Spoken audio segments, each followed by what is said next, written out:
Bismillahirrahmanirrahim. Assalamualaikum warahmatullahi wabarakatuh. Selamat pagi murid-muridku yang ada di kelas 11 dan kelas 12 SMK Negeri 1 Bate Alit, Kabupaten Jepara.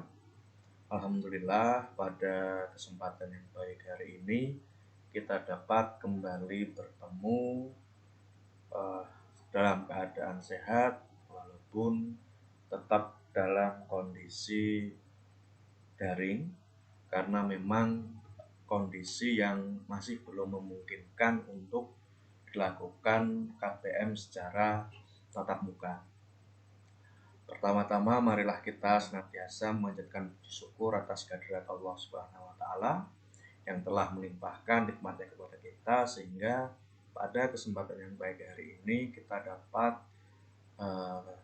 tetap beraktivitas mengikuti KBM daring secara sehat walafiat.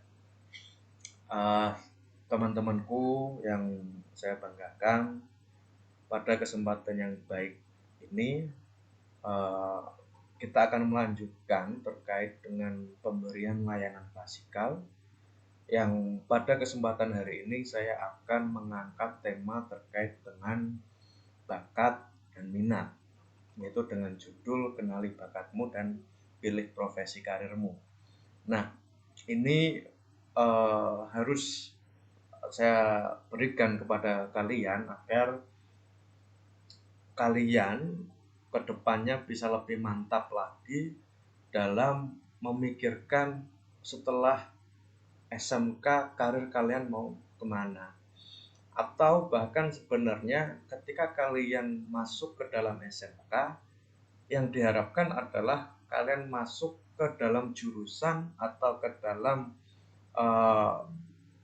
program keahlian yang itu sesuai dengan bakat dan minat kalian. Bukan karena masuk jurusan OTKP karena ikut temannya, masuk jurusan AKL karena banyak ceweknya, atau masuk jurusan tata boga karena ada pacarnya di situ. Tapi yang saya harapkan ketika kalian masuk ke dalam jurusan-jurusan yang saat ini kalian ada di sana, itu benar-benar dari pilihan kalian dan kalian memiliki bakat dan minat di jurusan tersebut gitu. Oke lah, langsung saja. Jadi tujuan dari materi ini atau layanan ini adalah agar peserta didik mampu menggali dan merencanakan karir sesuai dengan minat dan bakat yang dimilikinya. Nah, kita langsung masuk kepada bakat gitu. Apa itu bakat?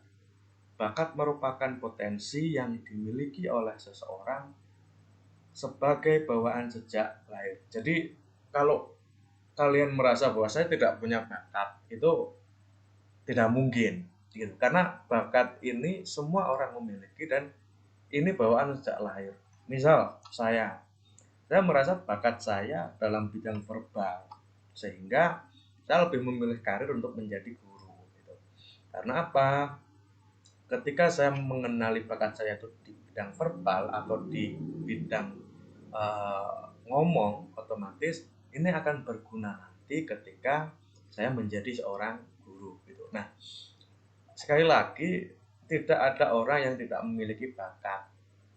Nah, sehingga teman-teman saat ini harus mulai paham terkait dengan apa bakat teman-teman saat ini. Lebih lanjut lagi, kita bisa lihat bahwa ada beberapa jenis bakat gitu. Yang pertama ada bakat verbal yang tadi saya katakan gitu, yang nantinya bisa menjadi seorang pembicara seperti Andrea Hirata ini, dan dia juga menjadi seorang penulis gitu. Kemudian ada bakat numerik, ini terkait dengan angka-angka. Kemudian ada bakat klerikal, kemudian ada bakat relasi ruang atau spasial gitu.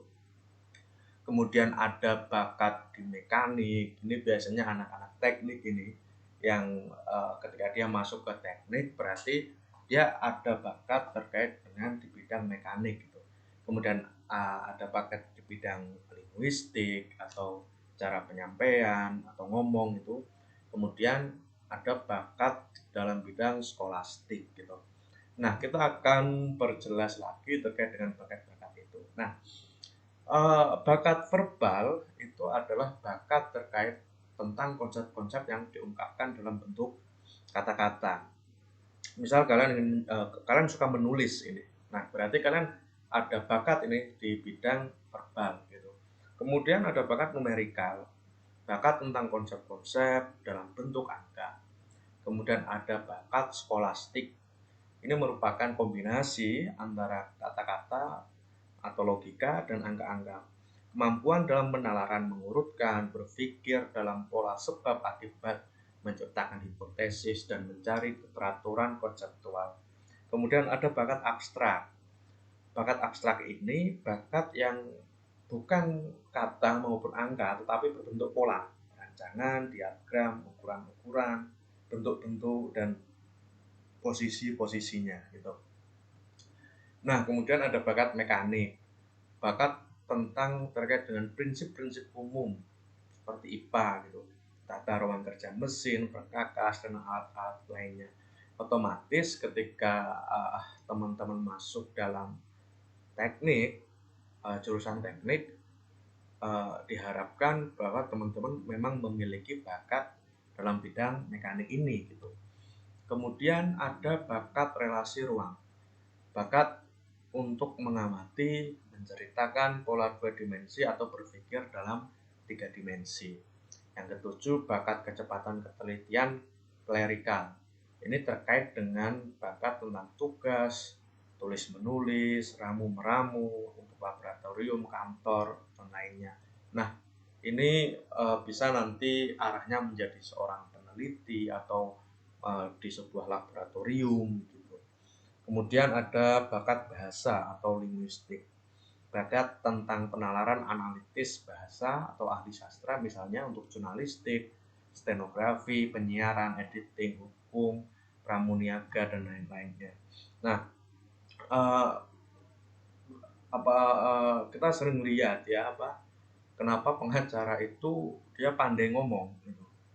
Karena memang dia memiliki bakat di bidang linguistik sehingga memang dia diperlukan terkait dengan penalaran analitis terkait dengan bahasa itu. Kemudian jurnalistik, kemudian penyiaran gitu. Dia memang memiliki bakat-bakat di sana gitu. Nah, kemudian kita masuk dalam minat. Minat adalah suatu proses yang tetap untuk memperhatikan dan memfokuskan diri pada sesuatu yang diminatinya dengan perasaan yang senang. Nah, ini hampir sama dengan hobi gitu. Minat itu proses yang tetap untuk memperhatikan dan memfokuskan diri pada hal yang diminatinya.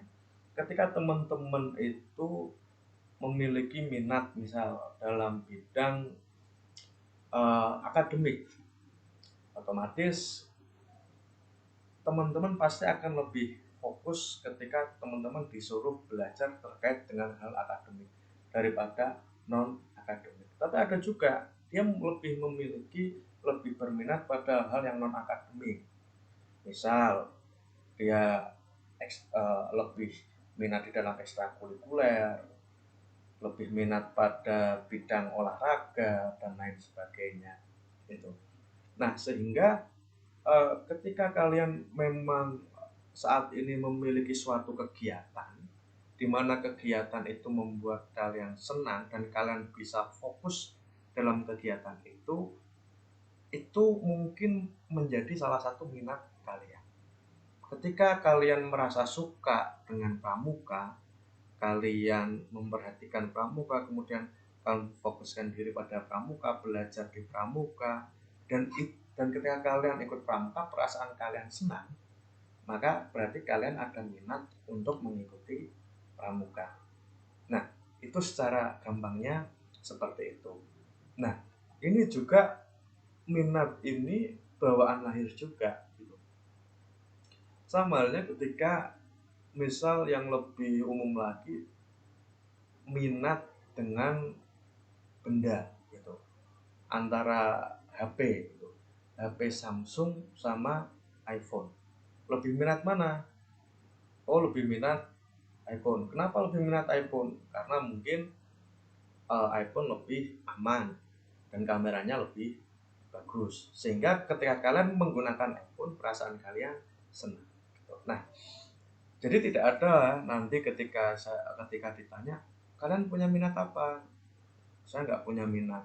Nah, itu tidak berlaku karena sebenarnya setiap manusia ketika dia lahir, dia membawa bakat dan minatnya masing-masing. Nah, kita bisa lihat gitu. Minat kalian di mana? Apakah minat kalian dalam bidang profesional atau dalam bidang vokasional atau komersial atau avokasional atau minat pada kegiatan fisik gitu. Minat pada kegiatan vokasional ini merujuk pada bidang-bidang pekerjaan. Misal pada bidang pekerjaan eh, konstruksi bangunan atau pada bidang pekerjaan menjadi seorang teknisi. Nah, itu terkait dengan bidang pada minat vokasional. Kemudian kalau pada minat profesional biasanya arahnya adalah minat pada keilmuan seni dan kesejahteraan sosial. Kemudian kalau minatnya pada kegiatan komersial, ini merupakan minat pada pekerjaan dunia usaha, jual beli, periklanan, akuntansi, kesekretariatan, dan lain-lain. Kemudian misal kalian minat dalam kegiatan fisik, berarti ini mengarahnya pada kegiatan luar, outdoor ya, otomatis ya, entah itu kalian menjadi seorang IO, meeting organizer, kemudian kalian di lapangan, itu nanti arahnya ke sini. Kemudian minat pada bidang avokasional, yaitu minat untuk memperoleh kepuasan atau hobi, misalnya petualang, hiburan, apresiasi, ketelitian, dan lain-lainnya. Gitu. Nah, kemudian faktor yang mendukung minat bakat. Ada dua faktor terkait dengan upaya untuk mendukung minat bakat kalian. Yang pertama adalah faktor internal, yang kedua adalah faktor eksternal. Dalam faktor internal ini ada dua, yang pertama terkait dengan faktor bawaan genetik, yang kedua terkait dengan faktor kepribadian. Nah, dalam faktor internal ini, faktor bawaan genetik, otomatis ini bawaan dari orang tua kalian. Biasanya ketika buah jatuh itu tidak jauh dari pohonnya. Ketika orang tua kalian memiliki minat dan bakat di bidang vokasional misalnya itu, otomatis biasanya itu akan diturunkan kepada anaknya. Seperti orang tua saya ada bakat dan minat di bidang musik gitu, sehingga itu diturunkan, itu menurun kepada anaknya, sehingga saya pun bisa bermain musik, kakak saya pun bisa bermain musik. Kemudian yang kedua adalah faktor kepribadian. Nah, ini biasanya tergantung dari masing-masing individu, apakah dia memiliki kepribadian yang introvert ataupun ekstrovert. Kalau dia memiliki kepribadian yang introvert, otomatis minat bakat dia biasanya pada hal yang itu tidak melibatkan banyak orang atau itu bisa dikerjakan sendiri gitu. Berbeda lagi nanti ketika dia lebih cenderung pada ekstrovert. Kalau kepribadiannya cenderung ekstrovert, maka minat dan bakat dia terkait dengan hal-hal yang bersifat luar ruang atau bertemu dengan banyak orang itu nanti. Nah, kemudian selain faktor internal ada juga faktor eksternal. Faktor eksternal ini meliputi faktor lingkungan, di mana ada keluarga, teman, dan sekolah. Seperti yang kita tahu bahwa keluarga adalah lingkungan sosialisasi kita pertama kali, sehingga faktor lingkungan ini sangat mempengaruhi bagaimana upaya mendukung minat bakat kalian. Kalau orang tua kalian tahu, kalau anggota keluarga kalian itu tahu apa minat dan bakat Anda, maka idealnya mereka harus mendukung kalau minat dan bakat itu baik. Nah, minat dan bakat itu sebenarnya esensinya itu baik, gitu. Tidak ada minat mencuri itu sebenarnya nggak ada. Bakat mencuri itu nggak ada.